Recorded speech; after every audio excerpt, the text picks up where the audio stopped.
Hello నమస్తే, నేను అశోక్. మాజీ ముఖ్యమంత్రి జగన్మోహన్ రెడ్డికి తత్వం బోధపడింది. ఎట్టకేలకు ప్రజలకు సంబంధించిన అంశాలు కావచ్చు, ప్రభుత్వానికి సంబంధించిన విషయాలు కావచ్చు, వాటికి పబ్లిసిటీ ఎంత ముఖ్యమో నిన్న ఆయన పెట్టినటువంటి ప్రెస్ మీట్కి సంబంధించిన వివరణ ఇచ్చేటువంటి సమయంలో ఆయన మాటలు, ఆయన నోటి నుంచి వచ్చేటటువంటి వ్యాఖ్యలకే రియలైజేషన్ అయినట్టు కూడా అర్థమవుతుంది. వాస్తవానికి జగన్మోహన్ రెడ్డి గత 5 ఏళ్ల టైం పీరియడ్లో కొన్ని కీలక కార్యక్రమాలను కూడా రూపకల్పన చేసుకుంటూ వచ్చారు. దాంట్లో ప్రభుత్వానికి సంబంధించి డీబీటీ కింద, నాన్ డీబీటీ కింద డైరెక్ట్గా ప్రజల అకౌంట్లోకి వేసేటువంటి డబ్బులు కావచ్చు, నవరత్న పథకాలని, నవరత్నాలకు సంబంధించిన స్కీమ్స్ని ఎంత సక్సెస్ఫుల్గా ఇంప్లిమెంట్ చేసేటువంటి అంశాలు కావచ్చు, ఆ తర్వాత ప్రభుత్వానికి సంబంధించిన మెడికల్ కాలేజీల ఇష్యూ కావచ్చు, నాడు నేడు కింద స్కూల్స్ కావచ్చు, అమ్మఒడి కింద ప్రతి పిల్లాడికి 15,000 రూపాయలు ఇవ్వడం కావచ్చు, వీటన్నిటికి సంబంధించి జగన్మోహన్ రెడ్డి కొన్ని కొత్త స్కీమ్స్ని ఇంప్లిమెంట్ చేస్తూ వచ్చారు. గతంలో చాలా ప్రభుత్వాలు స్కీమ్స్ని ఇంప్లిమెంట్ చేసుకుంటూ వచ్చాయి. కొన్నింటిని సక్సెస్ఫుల్గా ఇంప్లిమెంట్ చేస్తే కొన్నిటి ఫెయిల్ అయినటువంటి సిచ్యువేషన్స్ కూడా ఉన్నాయి. కానీ జగన్మోహన్ రెడ్డి ఆయన 5 ఏళ్ల టైం పీరియడ్లో, 5 ఏళ్ల టెన్యూర్లో అప్లై చేసినటువంటి ప్రతి స్కీమ్ కూడా సక్సెస్ఫుల్గా అయింది.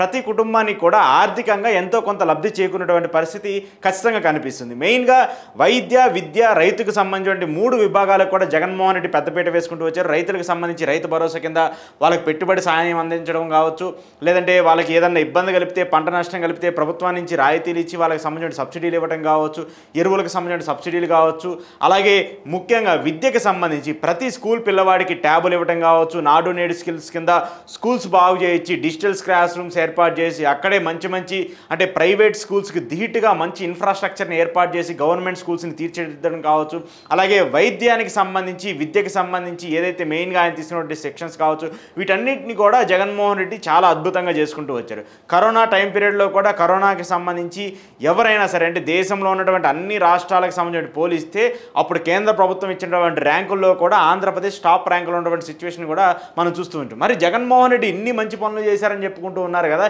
ఎందుకు ఆయన ఓడిపోయారంటే పబ్లిసిటీ. చెప్పుకోవడంలో కావచ్చు, చేయటంలో కావచ్చు, జగన్మోహన్ రెడ్డి మేము ఫెయిల్ అయ్యామని చెప్పేసి ఇటీవల ఆయన మాట్లాడినటువంటి మాటలే దీనికి ఆదర్శంగా. నిన్న జగన్మోహన్ రెడ్డి గారు డైరెక్ట్గా ప్రెస్ మీట్లో మాట్లాడుతూ, మేము చాలా పనులు చేశాము, చాలా మంచి పనులు చేసుకుంటూ వచ్చాము, కానీ వాటిని చెప్పుకోవడంలో మేము ఫెయిల్ అవుతూ వచ్చాము.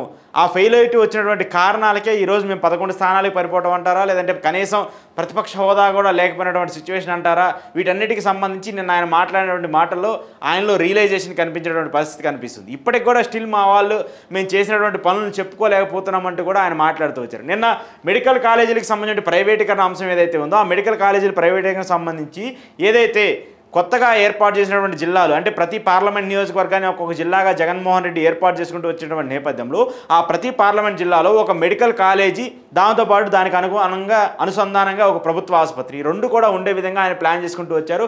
ఆయన అధికారంలో ఉన్నటువంటి 5 ఏళ్ల టైం పీరియడ్, 5 ఏళ్ల టెన్యూర్లోనే దగ్గరగా 5 మెడికల్ కాలేజీలని ఆయన స్వహస్తాల మీదుగా, ఆయన చేతుల మీదుగా ప్రారంభిస్తూ వచ్చారు. అది కాకుండా మళ్ళీ మిగతా మెడికల్ కాలేజీలన్నింటినీ ప్రారంభించి 50% పనులు కూడా పూర్తయినటువంటి కాలేజీలు చాలా ఉన్నాయి. ఒక 10 మెడికల్ కాలేజీలు అయితే దగ్గరగా శంకుస్థాపనలు వేసి 20-30% కంప్లీట్ అయినటువంటి సిచ్యువేషన్లు కూడా ఉన్నాయి. అవి కాకుండా కిడ్నీ రీసెర్చ్ సెంటర్లు, అలాగే మెంటల్ హాస్పిటల్స్లు, చెస్ట్ హాస్పిటల్స్లు, ఇలా గవర్నమెంట్కి సంబంధించి ప్రతి క్లినిక్స్ని కూడా ఏర్పాటు చేసి, విలేజ్ క్లినిక్ని ఏర్పాటు చేసి, విలేజ్ డాక్టర్స్ని ఏర్పాటు చేసి వైద్య రంగంలో ఎలాంటి నిర్మాణాలకు దారితీయాలో అలాంటి నిర్మాణాలన్నింటి కూడా జగన్మోహన్ రెడ్డి చేపడుతూ వచ్చాడు. సో అలాంటి కాలనే నిన్న జగన్మోహన్ రెడ్డి మాట్లాడుతూ వచ్చారు. సో వీటన్నిటిని ఆయన రివైండ్ చేసుకుంటూ గత ప్రభుత్వంలో మనం ఏం చేసుకుంటూ వచ్చాము, మనం ఏం చేశాము, వాటిని మనం ఎందుకు చెప్పుకోలేకపోయామనేటువంటి దాన్ని జగన్మోహన్ రెడ్డి ఆలోచించుకుంటూ ఉన్నారు. నిన్న దానికి సంబంధించి ఆయన మాట్లాడుతూ కొన్ని కీలక విషయాలను కూడా చెప్తూ వచ్చారు. గత ప్రభుత్వం కావచ్చు, ప్రస్తుతం ఉన్నటువంటి కూటమి ప్రభుత్వం కావచ్చు, చేస్తున్నటువంటి అంశాలు ఏవైతే ఉన్నాయో వాటన్నిటిని వీళ్ళు పెద్ద ఎత్తున ఎట్లా చెప్పుకుంటూ ఉన్నారో, కానీ మేము అలా చేయలేకపోయామని చెప్పేసి కూడా ఆయన మాట్లాడుతూ ఉన్నారు. వాస్తవానికి చంద్రబాబు నాయుడు గారిని ప్రతి ఒక్కరు ఇప్పటికి కూడా ఆయన విమర్శించేది ఏంటంటే, చంద్రబాబు నాయుడు గారు పబ్లిసిటీ ఎక్కువ చేసుకుంటూ ఉంటారు, ఆయన పబ్లిసిటీ పర్సన్, పనుల కంటే పబ్లిసిటీని ఎక్కువ చేస్తూ ఉంటారని చెప్పేసి. మరి జనాలకు కనిపించేది ఆ పబ్లిసిటీయే కదా.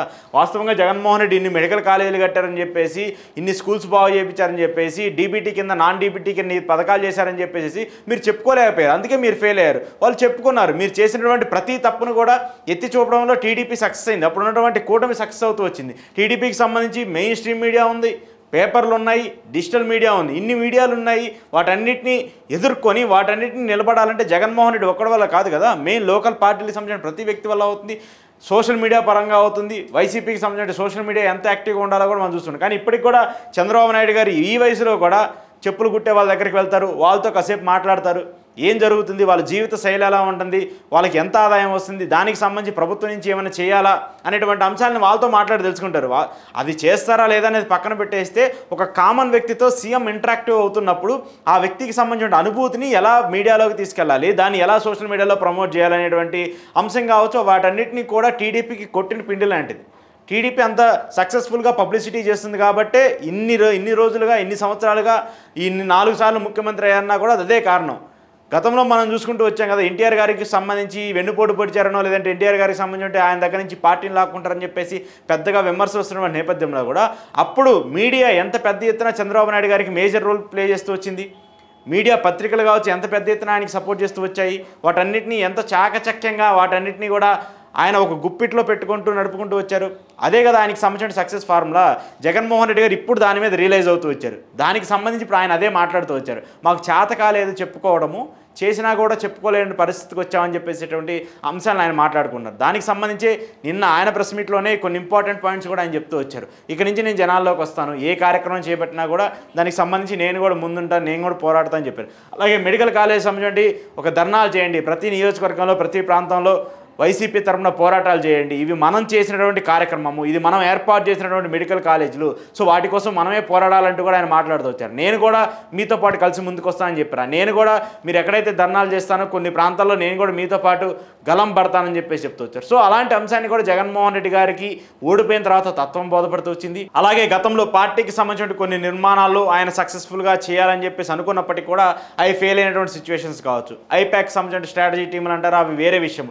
అసలు ఈవెన్ టికెట్లు డిసైడ్ చేసింది కూడా జగన్మోహన్ రెడ్డి గారి కంటే కూడా ఐపాక్ టీమే. ఐపాక్ టీం ఇచ్చినటువంటి రిపోర్ట్ ప్రకారం, ఐపాక్ టీం ఇచ్చినటువంటి రిజల్ట్ ప్రకారమే జగన్మోహన్ రెడ్డి గారు టికెట్లు ఇస్తూ వచ్చారు. దాదాపు 80 మందికి పైగా నియోజకవర్గాలు మార్చినటువంటి పరిస్థితి. మరి చంద్రబాబు నాయుడు గారికి ఐపాక్ టీములు అవసరం లేదంటే ఖచ్చితంగా అవసరమే. కానీ ఆయన ఫైనల్గా ఆయన తీసుకున్నటువంటి నిర్ణయాన్ని కట్టుబడి ఉంటారు, పార్టీ నిర్ణయానికి కట్టుబడి ఉంటారు. దానికి అనుగుణంగానే ఆయన టికెట్లు ఇవ్వడం కావచ్చు, లేదంటే ఇలాంటి సోషల్ మీడియాకి సంబంధించిన మీడియా ప్రమోషన్స్ కావచ్చు, లేదంటే మెయిన్ స్ట్రీమ్ మీడియాకి సంబంధించిన మీడియా ప్రమోషన్స్ కావచ్చు, ఆయన ఎలా చేస్తారో కూడా మనం చూస్తూ ఇప్పటికీ కూడా ఆయన ప్రతిపక్షంలో ఉన్న, అధికారంలో ఉన్న మీడియాకి సంబంధించిన దాటిని ఎదుర్కోవాలంటే చాలా కష్టం. టీడీపీకి సంబంధించి మెయిన్గా వైసీపీకి సంబంధించి సాక్షి ఉందంటే, సాక్షి అంత పెద్ద ఎత్తున పనిచేస్తుందంటే అది ఖచ్చితంగా వాళ్ళే ఒకసారి పునరాలోచించుకోవాలి ఏం జరుగుతుంది ఏంటి అనేది కూడా.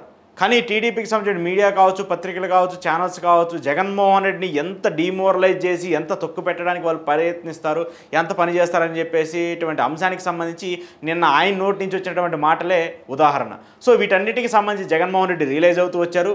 ఇక నుంచైనా ఈ 3.5 ఏళ్లలో కొత్తగా రూపకల్పన చేసి, కొత్తగా మార్పులు చేర్పులు చేసి, మీడియాకి సంబంధించి కావచ్చు, లేదంటే పబ్లిసిటీకి సంబంధించిన అంశాలకు కావచ్చు, జగన్మోహన్ రెడ్డి డైరెక్ట్గా జనాల్లోకి వస్తే వచ్చేటువంటి జనాదరణకు కావచ్చు, వాటన్నిటికి సంబంధించి ముందుకు వెళ్ళాలని చెప్పేసి ఆయన నిర్ణయం తీసుకున్నారు. దానికి సంబంధించి ఆయన ఇప్పటి నుంచే కార్యాచరణ రూపొందించుకోబోతుంది అర్థమవుతుంది. మొదటిసారిగా ఆయన మెడికల్ కాలేజీకి సంబంధించిన అంశం మీద డైరెక్ట్గా ఆయనే ఈ పోరుబాటను చేపట్టి ప్రతి ప్రాంతంలో, ప్రతి నియోజకవర్గంలో, ప్రతి జిల్లా కేంద్రంలో కూడా వైసీపీ ఈ పోరాటానికి కూడా నాంది పలకబోతున్నట్టుగా అర్థమవుతుంది. మరి దీని మీద ఇక నుంచి అయినా తత్వం బోధపడింది కాబట్టి ఇక నుంచి అయినా సక్సెస్ఫుల్గా దాన్ని ముందుకు తీసుకెళ్తారా, లేదంటే ఇలాంటి పరిణామాలే ఏదో ప్రభుత్వం మీద వ్యతిరేకత వస్తే మనల్ని గెలిపిస్తారనేటువంటి ఇంటెన్షన్లోనే ఇంకా ఉంటారనేది మాత్రం చూడాల్సి ఉంది.